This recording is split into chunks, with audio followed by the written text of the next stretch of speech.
Hello friends, ಎಲ್ಲರೂ ಹೇಗಿದ್ದೀರಾ? ಇವತ್ತಿನ ಈ ವಿಡಿಯೋದಲ್ಲಿ ನಾವು ಒಂದು ಅದ್ಭುತವಾದ ದೇವಾಲಯದ ಬಗ್ಗೆ ತಿಳಿಯೋಣ. ಇದು ಬೆಂಗಳೂರಿನ ಪ್ರಸಿದ್ಧ ಹಿಂದೂ ದೇವಾಲಯವಾಗಿದ್ದು, ಇಲ್ಲಿ ಶಿವಲಿಂಗವನ್ನು ನಂದಿ ಅಭಿಷೇಕ ಮಾಡುತ್ತಾನೆ. ಕಟ್ಟಡ ನಿರ್ಮಾಣದ ಸಂದರ್ಭದಲ್ಲಿ ದೊರೆತ ದೇವಾಲಯ ಇದಾಗಿದ್ದು, ಸುಮಾರು 400 ವರ್ಷಗಳ ಇತಿಹಾಸವನ್ನು ಹೊಂದಿದೆ. ಈಗಾಗಲೇ ನಿಮಗೆ ಈ ದೇವಾಲಯದ ಬಗ್ಗೆ ಗೊತ್ತಾಗಿರಬಹುದು ಅಂದ್ಕೊಂಡಿದ್ದೀನಿ. ಈ ದೇವಾಲಯ ಯಾವುದಿರ್ಬೋದು ಎಂದು ನಿಮಗೆ ಗೊತ್ತಿದ್ರೆ ದಯವಿಟ್ಟು ಕಮೆಂಟ್ ಮಾಡಿ. ನಾವು ಇವತ್ತಿನ ವಿಡಿಯೋದಲ್ಲಿ ಮಲ್ಲೇಶ್ವರಂನ ದಕ್ಷಿಣಮುಖ ನಂದಿ ತೀರ್ಥ ಕಲ್ಯಾಣ ಕ್ಷೇತ್ರ ದೇವಾಲಯದ ಬಗ್ಗೆ ತಿಳಿಯೋಣ ಬನ್ನಿ. ಈ ದೇವಾಲಯವನ್ನು ಮಲ್ಲೇಶ್ವರಂನ ನಂದಿ ತೀರ್ಥ ದೇವಾಲಯವನ್ನು ನಂದಿ ತೀರ್ಥ ನಂದೀಶ್ವರ, ನಂದಿ ತೀರ್ಥ ಮಲ್ಲೇಶ್ವರಂ ತೀರ್ಥ, ಬಸವ ತೀರ್ಥ, ಮಲ್ಲೇಶ್ವರಂನ ನಂದಿಗುಡಿ ಮತ್ತು ದಕ್ಷಿಣಮುಖ ನಂದಿ ತೀರ್ಥ ಕಲ್ಯಾಣ ಕ್ಷೇತ್ರವೆಂದು ಕರೆಯಲ್ಪಡುತ್ತಾರೆ. ಮಲ್ಲೇಶ್ವರಂನ ಇತರೆ ದೇವಾಲಯಗಳಿಗಿಂತಲೂ ಈ ದೇವಾಲಯವು ಪ್ರಮುಖವಾದ ದೇವಾಲಯವಾಗಿದ್ದು, ಯಾವ ದೇವಾಲಯ ಕೂಡ ನಂದೀಶ್ವರ ದೇವಾಲಯದಂತೆ ರಹಸ್ಯ ಮತ್ತು ಚರ್ಚೆಯನ್ನು ಒಳಗೊಂಡಿಲ್ಲ. ಭಾರತೀಯ ಪುರಾತತ್ವ ಸಮೀಕ್ಷೆಯ ಪ್ರಕಾರ ಈ ದೇವಾಲಯವು ಸುಮಾರು 400 ವರ್ಷಗಳಷ್ಟು ಪುರಾತನ ದೇವಾಲಯವೆಂದು ಹೇಳಿದ್ದಾರೆ. ಇನ್ನು ಕೆಲವು ಮೂಲಗಳು ಈ ದೇವಾಲಯವು ಸುಮಾರು 7000 ವರ್ಷಗಳಷ್ಟು ಪುರಾತನ ದೇವಾಲಯವೆಂದು ಹೇಳುತ್ತದೆ. ಆದರೆ ಇದಕ್ಕೆ ಯಾವುದೇ ಐತಿಹಾಸಿಕ ಪುರಾವೆಗಳಿಲ್ಲ.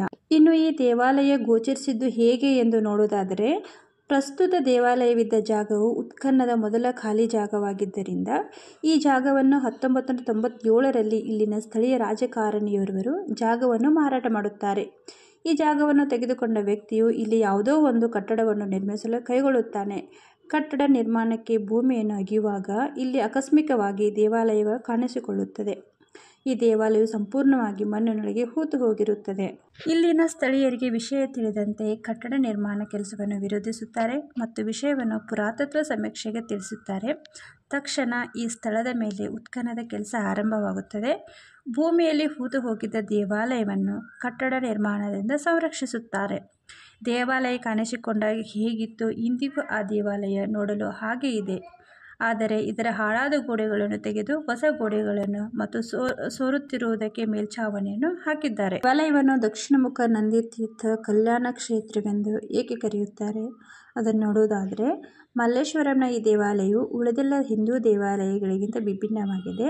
ಈ ದೇವಾಲಯದ ಶಿಲ್ಪಗಳು ಹಾಗೂ ಪ್ರತಿಮೆಗಳು ದಕ್ಷಿಣದತ್ತ ಮುಖ ಮಾಡಿರುವುದರಿಂದ ಈ ದೇವಾಲಯವನ್ನು ದಕ್ಷಿಣಮುಖ ನಂದಿ ತೀರ್ಥ ಎಂದು ಕರೆಯುತ್ತಾರೆ. ಹಾಗೂ ಈ ದೇವಾಲಯದಲ್ಲಿನ ನಂದಿ ವಿಗ್ರಹದ ಬಾಯಿಯಿಂದ ನಿರಂತರವಾಗಿ ನೀರು ಹರಿಯುತ್ತದೆ. ಈ ನೀರನ್ನು ಹಿಂದೂ ಧರ್ಮದಲ್ಲಿ ತೀರ್ಥ ಎಂದು ಕರೆಯುತ್ತಾರೆ. ನಂದಿ ವಿಗ್ರಹದ ಬಾಯಿಯಿಂದ ಹರಿದು ಹೋದ ನೀರು ಶಿವಲಿಂಗದ ಮೇಲೆ ಬೀಳುತ್ತದೆ. ಈ ನಂದಿಯ ಬಾಯಿಯಿಂದ ಶಿವಲಿಂಗದ ಮೇಲೆ ಬಿದ್ದ ನೀರು ದೇವಾಲಯದ ಕಲ್ಯಾಣವನ್ನು ಸೇರುತ್ತದೆ. ಈ ಕಾರಣದಿಂದ ಈ ದೇವಾಲಯವನ್ನು ದಕ್ಷಿಣಮುಖ ನಂದಿ ತೀರ್ಥ ಕಲ್ಯಾಣ ಕ್ಷೇತ್ರ ಎಂದು ಕರೆಯುತ್ತಾರೆ. ಇಲ್ಲಿ ಇನ್ನೂವರೆಗೂ ಕಗ್ಗಂಟಾಗಿ ಉಳಿದುಕೊಂಡಿರುವ ದೇವಾಲಯದ ರಹಸ್ಯವೇನೆಂದರೆ, ಇಲ್ಲಿನ ನಂದಿ ವಿಗ್ರಹದ ಬಾಯಿಯಿಂದ ನೀರು ಎಲ್ಲಿಂದ ಹರಿದು ಬರುತ್ತದೆ ಎನ್ನುವುದಕ್ಕೆ ಇಲ್ಲಿಯವರೆಗೆ ಯಾವುದೇ ಉಲ್ಲೇಖನವಿಲ್ಲ. ಹಾಗೂ ಇಂದಿಗೂ ರಹಸ್ಯವನ್ನು ಕಂಡುಹಿಡಿಯಲು ಯಾರಿಗೂ ಸಾಧ್ಯವಾಗಿಲ್ಲ. ಈ ವಿಷಯದ ಕುರಿತು ಸಾಕಷ್ಟು ಅಭಿಪ್ರಾಯಗಳಿವೆ.